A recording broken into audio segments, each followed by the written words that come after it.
Halo semuanya, jadi pada kesempatan kali ini kami dari kelompok 13 mata kuliah Operating System Binus University akan membawakan topik tentang tutorial Docker. Boleh di next? Oke, jadi kelompok kami terdiri dari saya sendiri, Winston Dharma Wijaya dengan NIM 2602105696. Ada Fabio Valentino William dengan NIM 2602089710 dan Nicholas Terence Salim NIM 2602088475 dan kami dari grup 13 operating system. Boleh di next. Oke, jadi kita akan menjelaskan tentang Docker. Sebelumnya apa sih Docker? Docker ini adalah sebuah platform open source yang dirancang untuk membuat, mengirimkan, dan menjalankan aplikasi di dalam kontainer. Nah, jadi basically dengan kita menaruh aplikasi kita di dalam Docker, aplikasi kita ini menjadi compatible untuk di-run di beberapa device yang berbeda OS-nya, seperti di Mac dan juga di Windows. Itu aplikasi akan berjalan dengan lancar. Nah, Docker ini mengenal konsep containerization. Nah, kontainer ini unit perangkat lunak ringan yang mengemas aplikasi beserta semua dependensinya. Nah, jadi seperti yang saya bilang tadi, dengan menggunakan Docker ini, kita memungkinkan sebuah aplikasi itu untuk berjalan dengan konsisten di beberapa environment yang berbeda. Boleh di next? Nah, tadi kan temen aku udah jelasin apa itu Docker. Nah, ini kenapa harus pakai Docker? Jadi, pertama itu adalah portability. Karena dengan Docker ini kita bisa membuat si aplikasi kita ini jalan di berbagai lingkungan, kayak berbagai device gitulah. Jadi kalau kita run pakai Docker ini nggak ada tuh alasan kayak di laptop saya bisa, kok laptop gua nggak bisa. Di laptop gue bisa, kok laptop lu nggak bisa, kayak gitu. Habis itu ada efisiensi. Jadi si Docker ini pemakaian energinya sangat efisien ya dibandingkan dari virtual machines lainnya, ya kan? Jadi si Docker ini dia bisa jalankan satu atau lebih kontainer dengan sumber daya yang sama. Jadi sehingga dia pemakai energi CPU, RAM storage-nya itu juga efisien, kecil. Habis itu ada speed. Nah, speed ini si Docker ini kalau dia menjalankan atau ngeran mau buat dia itu sangat cepat. Dia cuma butuhin kayak beberapa detik doang. Dia berbeda dengan kayak virtual machines yang dia kan harus memakan waktu yang banyak kan untuk ngebooting buat ngebuat si app-nya itu. Nah, makanya si Docker ini banyak dipakai karena ya cepat. Terus ada ekosistem. Ekosistem si Docker ini dia punya large community sama rich ecosystem. Maksudnya apa? Jadi si Docker dia punya Docker Hub ya. Jadi dia repository yang menyediakan ribuan image yang siap pakai untuk berbagai kebutuhan. Habis itu kayak komunitas Docker kan juga banyak juga kan yang pakai Docker kan. Jadi kalau kita misalnya kesulitan, kita tinggal tanya aja ke mereka. Jadi nggak perlu ribet lah. Next. Nah, pertama komponen utama Docker itu apa aja? Jadi pertama itu ada Docker daemon. Docker daemon ini apa? Jadi proses yang berjalan di sistem operasi host dan bertanggung jawab atas manajemen kontainer. Docker daemon ini berkomunikasi dengan Docker client dan menerima perintah untuk melakukan operasi pada kontainer. Next. Habis itu ada Docker client. Docker client ini apa? Jadi cara utama Docker untuk berinteraksi dengan kontainer dengan memberikan command line interface CLI pada Docker daemon. Beberapa contoh dari perintah CLI ini ada Dockeran. Dockeran ini membuat dan menjalankan kontainer berdasarkan Docker image. Docker build membangun Docker image dari Docker file. Docker PS menampilkan daftar kontainer yang sedang dijalankan. Docker stop menghentikan kontainer yang sedang berjalan. Docker pull mengunduh Docker image dari Docker registry.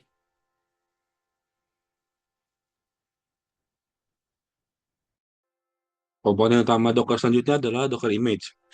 Docker Image ini berisi semua yang diperlukan untuk menjalankan suatu aplikasi, termasuk kode, runtime, dan lainnya. Docker Image menyediakan template untuk pembuatan kontainer. Docker Daemon menggunakan Docker Image untuk membuat kontainer instance yang dapat dijalankan. Selanjutnya, Docker Registry. Docker Registry adalah tempat penyimpanan untuk Docker image. Registry dapat bersifat publik seperti Docker Hub atau pribadi yang dapat di-hosting secara lokal atau cloud-based. Developer dapat mengambil Docker image dari registry untuk digunakan dalam pembuatan kontainer. Nah, yang terakhir ada Docker Container. Docker Container adalah instance yang dihasilkan dari Docker image. Container berisi semua informasi yang diperlukan untuk menjalankan aplikasi. Oke, sekarang kita bakal ngebahas tentang Docker versus VMware. Sebenarnya kedua ini sama-sama seperti virtual machine. Nah, dari definisi, kalau Docker itu adalah platform yang berbasis containerization, di mana teknologi ini memungkinkan aplikasi dan semua dependensinya dikemas ke dalam satu unit yang disebut kontainer. Seperti yang tadi sudah saya bilang, kontainer ini memungkinkan aplikasi untuk berjalan di beberapa environment yang berbeda, tapi tetap konsisten. Nah, sedangkan VMware adalah platform berbasis virtualisasi yang digunakan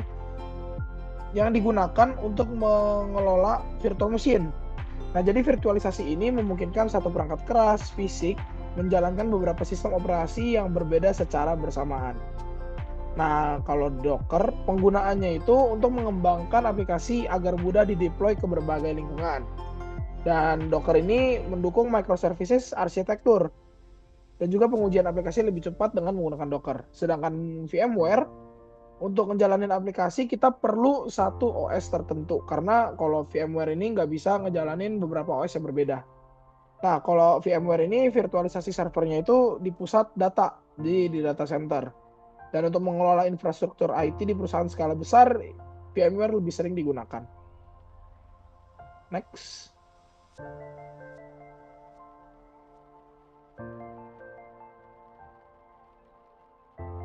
Nah, selanjutnya kita akan masuk ke bagian cara menggunakan Docker. Sekarang saya akan share screen layar saya.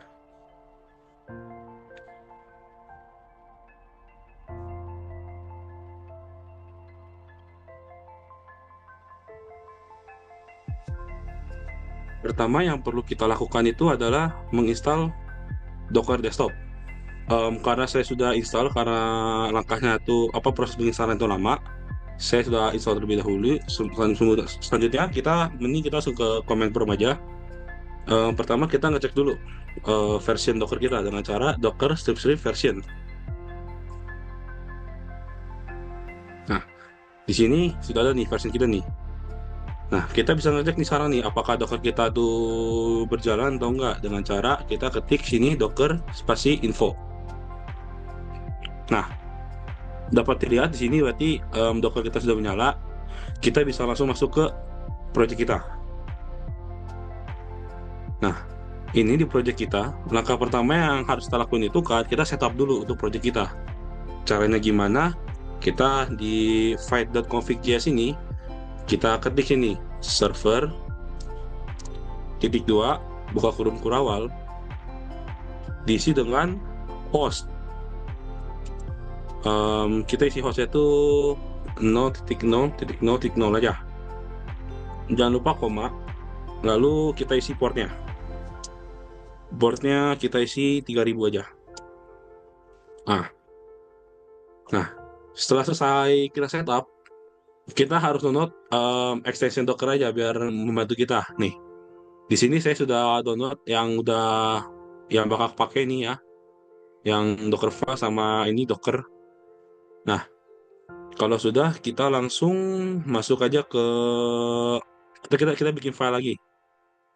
Kita bikin file di sini, kita new file, kita namain Dockerfile aja.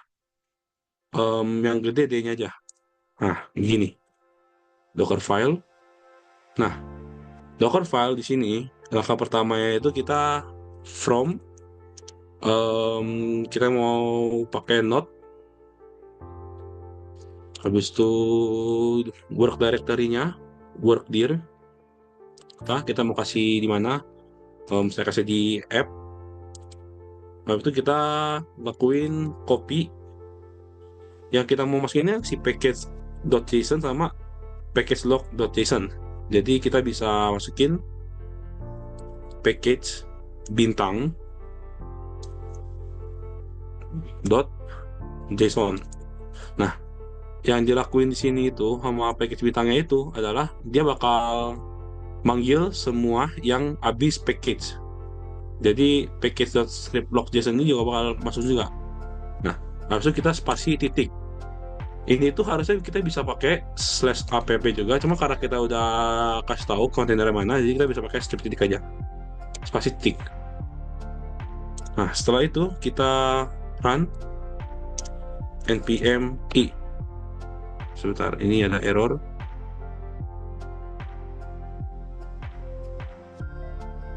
Oh, oke, kita bisa begini. Oke.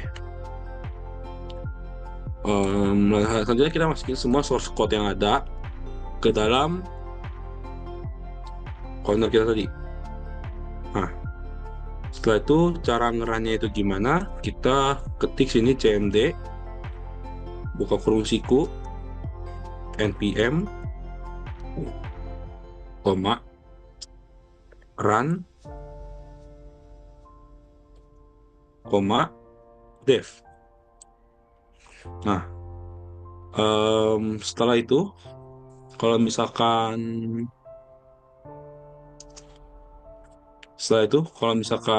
seperti git ignore, kita juga bisa bikin yang itu namanya docker ignore. Docker ignore. Nah, di sini tuh kita kasih nih apa aja yang nggak mau kita masukin ke dalam docker yang tadi kita sudah mau masukin semua. Seperti misalkan ini kita nggak mau masukin node modules, habis itu .env-nya juga nggak mau, sama semua yang berakhiran log. Nah, seperti ini untuk sampai di bagian docker-dockernya. Selanjutnya akan dijelaskan oleh teman saya. Oke, baik. Jadi tadi sudah dijelaskan sama teman saya sampai di Docker file.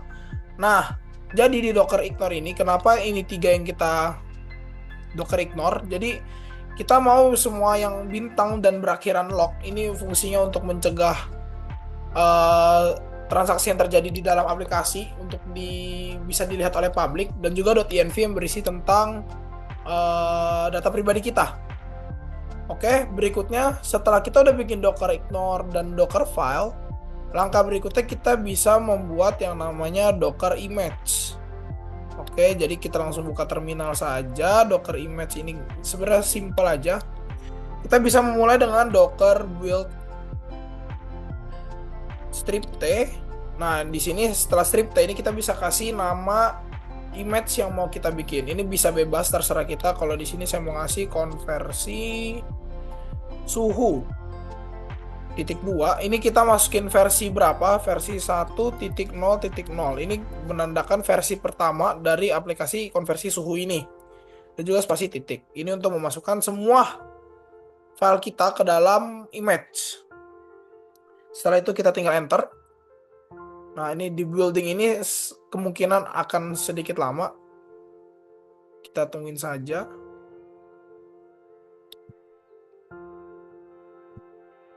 Oke, setelah kalau sudah seperti ini, kita tinggal validasi dengan menggunakan Docker images. Nah, setelah kita bisa lihat di sini ke repository konversi suhu, tagnya ini versi pertama. Nah, ini size-nya 1,9 GB. Oke, setelah kita bikin Docker image, kita bisa cek ke Docker desktop kita ke bagian tag images di sini. Nah, di sini sudah masuk konversi suhu tag 1.0 dengan image ID sekian, created-nya 35 detik yang lalu dengan size 1,9 GB. Nah, di sini masih dalam bentuk image. Kita mau aplikasi kita itu berjalan sebagai sebuah kontainer, yang dimana kita bisa melanjutkan di terminal lagi dengan menggunakan Docker run. Karena kita udah masih bikin image, kita mau menjalankan Docker kita, kontainer kita, image kita ke dalam kontainer. Kita tinggal Docker run strip d. Nah, strip d ini untuk membuat aplikasi React kita ini berjalan di balik layar, sehingga project kita ini nggak mengganggu kita lah dan nggak kelihatan gitu. Strip d, lalu strip p untuk melisten port Nah, portnya itu berapa? Portnya ini 3000.2 3000. Nah, 3000 yang pertama yang di sebelah kiri ini itu merupakan IP public yang dimana kalau orang lain mau ngeliat project kita bisa melalui IP port 3000 ini. Nah, 3000 yang di sebelah kanan ini itu berasal dari fightconfig.js. Nah, di sini portnya di sini kita set ke 3000. Nah, kalau misalkan di sini kita ganti ke 3001, berarti di sini juga harus sama 3001. Kalau enggak, aplikasi kita nggak bakal bisa jalan. Aku balikin ke 3000 aja. Setelah itu kita tinggal kasih nama image-nya. Konversi suhu titik 2, versinya berapa? Versi berapa yang mau kita masukin ke kontainer? Versi 1.0.0. Karena belum ada versi yang lainnya lagi ya. Kita tinggal enter. Nah, kalau sudah dikasih kayak semacam random string begini, kita tinggal cek Docker kontainernya melalui Docker PS. Nah, di sini udah muncul container ID, image, command, terus created dan status hingga portnya. Nah, names ini Youthful Swanson, ini bisa kita cek ke dalam Docker Desktop lagi, kita buka. Nah, Youthful Swanson ini name ini sebenarnya bisa kita state, bisa kita flag di dalam ketika kita mau ngeran kontainernya. Cuman di sini aku tadi nggak bikin namanya biar simpel aja. Setelah itu kita bisa cek apakah aplikasi kita beneran jalan di port ini. Kita tinggal lihat ini. Tinggal diklik. Nah, ini udah jalan aplikasinya. Ini kita bisa input suhu 10.000, convert. Nah, ini jadi Celsius. Nah, jadi yang penting intinya pada Docker itu kita mulai dengan membuka sebuah project, kita bikin Docker file, Docker ignore. Nah, sebenarnya Docker file ini bisa diulik lebih dalam, cuman ini kita bikin simple saja. Docker file, Docker ignore. Setelah kita bikin Docker file, Docker ignore, kita baru bikin image-nya. Nah, image-nya itu dengan menggunakan Docker build strip T, nama image yang mau kita bikin, konversi suhu, baru kita enter, kita tungguin. Ini ada statusnya finish. Baru kita cek kalau memang image-nya sudah berhasil terbuat dengan menggunakan command yang namanya docker images. Kalau misalkan ada, hasilnya bakal seperti ini, repository konversi suhu. Baru kita bikin, kita jalanin image yang udah kita bikin dengan menggunakan command docker run strip D. Strip D ini tadi untuk menjalankan aplikasi di balik layar dan untuk tidak terlihat. Berikutnya strip P untuk melisten port. Portnya itu 3000, yang 3000 yang di sebelah kiri ini untuk public bisa mengakses project kita melalui port 3000, dan 3000 yang di sebelah kanan ini sesuai dengan yang udah kita state di fightconfig.js. Di sini ini portnya 3000. Lalu berikutnya tinggal ditambahin nama dari image-nya dengan beserta versinya. Nah, kalau udah kita enter bakal ngerandom string, ngasih string ini tandanya udah jalan. Kita tinggal cek dengan menggunakan Docker PS. Kalau sudah hasilnya begini, kita bisa balik ke Docker Desktop. Nah, ini udah masuk ke bagian containers, bukan di image lagi. Image tetap ada, tapi di containers sudah masuk. Dan ini portnya bisa kita lihat. Oke, jadi sekian tutorial dari kami. Terima kasih atas kesempatannya dan mohon maaf apabila ada misinformasi atau komunikasi. Terima kasih.